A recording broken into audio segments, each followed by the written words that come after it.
Welcome back to the Deadly Digest. We just finished talking about the Satanic Panic and how it affected the case of the West Memphis 3. And now we're going to talk a little bit about the fallout from that trial. So Chuck, you want to talk about that a little bit? The fallout, yes. A little indie film crew, and this is where I picked up a lot of the case and a lot of what went on in it. Hand to Mouth Productions, working for HBO, had covered it, and they released Paradise Lost, Child Murders in Robin Hood Hills, and that came out in 1996. It caught public attention to the case, brought a lot of people's interest to it,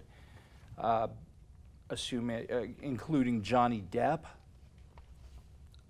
Followed up with 2 Paradise Lost documentaries. Journalist Mara Leverett wrote about the story in her book The Devil's Knot in 2003. That was made into a docudrama in 2014. Depp and other celebrities took up the West Memphis 3's cause, including Eddie Vedder, Peter Jackson, Natalie Maines, Henry Rollins, a bunch of other folks. Jackson actually paid for private investigations and DNA testing. There was hair found at the scene, eyewitness evidence from people near the crime scene who evidently no one had bothered to talk to. More and more people, including people in West Memphis, were critical of the case and started calling for the release of the 3. Mark Byers, who was previously gung-ho to pretty much lynch these guys, has now become a very outspoken advocate for the West Memphis 3, but state of Arkansas kept delaying this and would not grant a new trial. And just can't have them be proven wrong, right? And they did let them take an unusual plea deal. And Kristin, do you want to talk about that? Sure. I mean, procedurally, if you try to look up the procedural history for these boys' cases, I mean, thousands and thousands of documents, years and years of court appearances and hearings, and you know, after the trial happened at the state court level, there were a series of appeals. Those appeals will be automatic in a death penalty case, so whether Damien had wanted to appeal or not, it was going to happen. His sentence triggered it. But you know, various legal teams came in, really top-notch lawyers with a lot of depth and resources came in and kept pursuing the courts and requesting a new trial. And 2010, 2011, they really started getting some traction. The lawyers for the defendants were pursuing with the Attorney General at that time options for getting these boys a new trial. And you know, I think that the state really didn't want to see that happen for a variety of reasons. I mean, we could start with the most basic and benign: cost, time, bringing witnesses back in, you know, taking up the court docket space. It would be a complete, I'm trying to think of another word other than shit show, to retry these boys. That's the legal term, Yeah, right? that is the legal term. And so there were motivators on both sides to try to find a resolution. I mean, because at that time you did have DNA evidence that was now able to be tested, that wasn't back in 93, 94 able to be tested. And it had indicated the presence of another person, perhaps at the scene or at least in contact with the boys at the time of the murder or around the time of the murder. So there were some compelling reasons for, I think, the state to evaluate their position. And they, the attorneys and the prosecutors, reached an agreement for the boys to plead guilty. I mean, you can't sugarcoat it. They did plead guilty to lesser crimes, because Damien Echols can't plead guilty to the death penalty, or he's in the same, I mean, to capital murder, he's in the same boat as he was before the plea.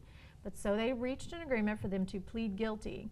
But at the same time, under some provisions that were set out and confirmed by the Supreme Court in North Carolina versus Alford, they would enter what was known as an Alford plea, which means they plead guilty, give up their rights to continue to appeal, you know, accept legal responsibility for the crimes, but at the same time maintain and pursue and persist in their innocence, which is very unusual because, Yeah. you know, in Arkansas, most of the judges, and you know, when someone goes in to plead guilty, they're going to say, are you pleading guilty because you are in fact guilty? Did you do this? Tell me what you did.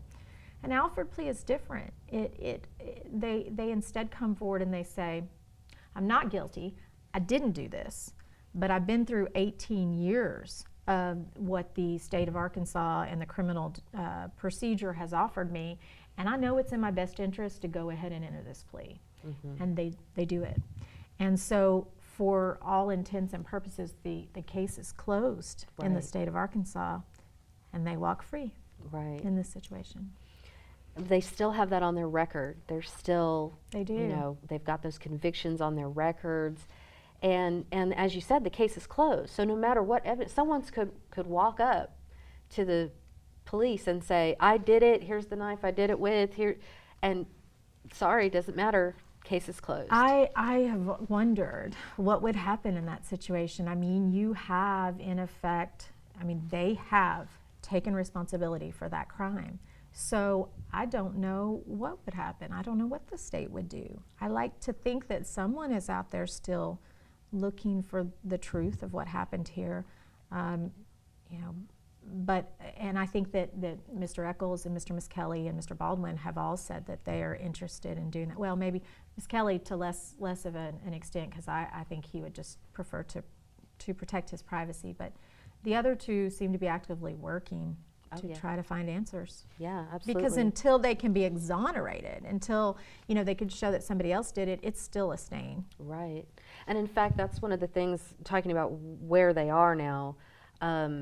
Jason Baldwin moved to Seattle. So Jesse Miss Kelly was the only one who stayed here in Arkansas. He stayed with his family and tries to just stay out of the media. He feels like it was the media who put him in jail to begin with, so he doesn't want anything to do with them. But Damien and Jason got the out of Dodge, which I can't say I blame them. Sorry, we can beep that later. But I mean, immediately. Like they immediately the day of went to Memphis, and then the next day or so flew across the country. I mean, they left the state of Arkansas, and who could blame them? Right. So Jason Baldwin went to, I believe, Seattle, or at least that's where he ended up. And he had gotten an associate's degree, and the last that I had heard, he was getting a bachelor's, and he had wanted to work somehow in the legal system to help people that were in his same situation, but because he had that on his record, he couldn't do that. He can't get access to the condemned or imprisoned men that perhaps he could help. He can't go in the prison system to do that. Right. And there's whole vocations that are just blocked off. He just can't go into that field because of that conviction on his record. And Damien Eccles, so he married a woman he met while he was in prison named Lori Davis. He moved first to Salem, Massachusetts, which was awesome. And then ended up in New York City, where he works as an artist. He's written like 3 books. His latest book, he's working on a new one, but the last one that's in print at this time is called High Magic, and it's a primer on ceremonial magic. So he has kept his beliefs and has practiced, and now is trying to share that with the world. And Jesse Miss Kelly, he's just trying to stay out of the limelight and keep his privacy, as you said. But you said you wanted to talk about what have we learned from all of this? Yeah, what have we learned from all this? Kristin, what have you learned from all this? Well, if that small documentary film crew had not gotten in there at the beginning, I think the whole case would be different. I think those Damien Eccles might have been executed. Just sort of the having insight and exposure to what's really happening in that courtroom, you know, it provided the fuel to create the interest and the attention and the scrutiny that ultimately, you know, resulted in their release. That was significant. I like to think that as a profession, criminal defense attorneys and prosecutors present a higher standard of expert testimony, expert witnesses. There's more scrutiny on the initial investigation, and, you know, really from the defense perspective, putting the investigators and the law enforcement to task and making them show that they followed the rules. Confessions that go on for 7 hours and aren't recorded, those are going to be scrutinized. And so I think there has been an enhancement of the criminal defense practice in Arkansas since then. And I'll point out that Val Price, who was a public defender back during this trial, he let his client submit to an interview because he needed the money to hire experts. And the Arkansas Public Defender Commission has changed that for the better substantially. We have resources and monies to provide expert defense, in a better way than we did back in '93. That's good. So there have been some significant positives. That is good. I'm happy to hear that. Me, Find comfort in that. yeah, at least something good came out of it. I mean, the main thing that I took out of it, like I said, I was very personally kind of invested in this, and it just makes me know that there are still witch hunts. And once you've kind of been on that side of it, you can see that script when it gets played out against other groups of people. At least if you have, any sense of fair play or self-reflection anyway. So when you start hearing these same things being said about other groups of people like Muslims or immigrants or whoever, it's like, yeah, I've heard this before. Yeah, we've I've seen heard that this before. And so I'm much more skeptical of those kinds of ways of trying to scapegoat people and make them out to be these just horrible monsters. So that's what it did for me on a personal level. Okay, well, what I've learned about the whole thing is basically that the state of Arkansas would rather be right than to pursue justice. And thanks, folks, for coming along with us on this little journey, and we hope you stay around and catch future episodes of the Deadly Digest.